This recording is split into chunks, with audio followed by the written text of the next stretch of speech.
As the third of the classics, the Bhagavad Gita is a map and a guidebook.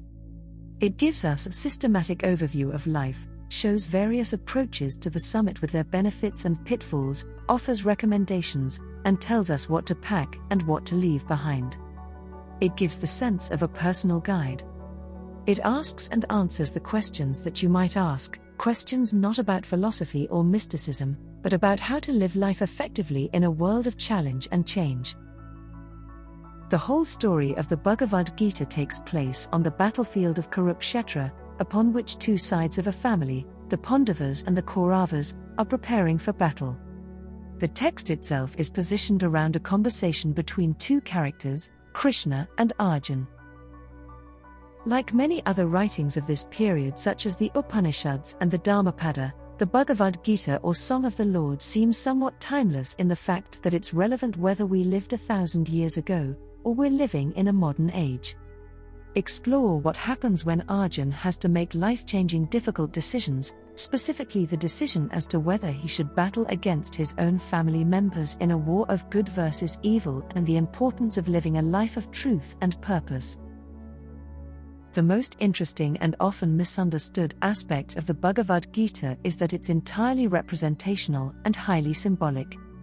There is no real battlefield or fight to be won. The entire text is a representation of the battle that goes on in our minds and is an invaluable way to understand how we can overcome difficulty, self-doubt, and ultimately how to live a life of truth and purpose.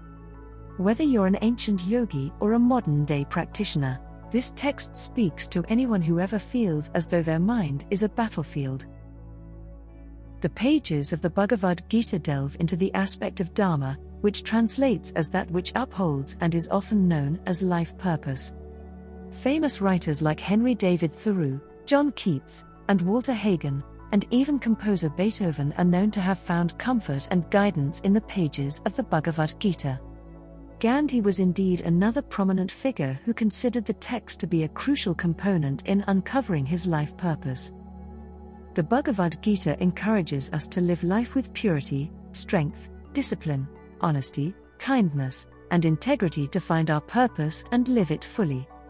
Just as Krishna encourages Arjuna to cast aside all doubts and trust in his highest self, we too can use the wisdom of the Bhagavad Gita to meet our own difficulties and decisions with fearlessness and honesty and learn to live life authentically and fully. In conclusion, the Bhagavad Gita opens with evil in the first stanza. It says that man has to discern between good and evil in everyday life, and at the time of sleeping the night, every person should ask whether this battle between good and bad was won. This saying is also relevant in everyday life because human beings must constantly discern between good and bad. There is an everlasting struggle between good and evil at the physical, emotional, psychological, and philosophical levels. There is faith and doubt, pride and humility, spiritual and material desires, bravery and cowardice, truth and lies, happiness and sorrow, and good and bad habits. Every person makes a conscious choice between the good and the bad aspects, depending on their respective circumstances, ability, needs, and upbringing.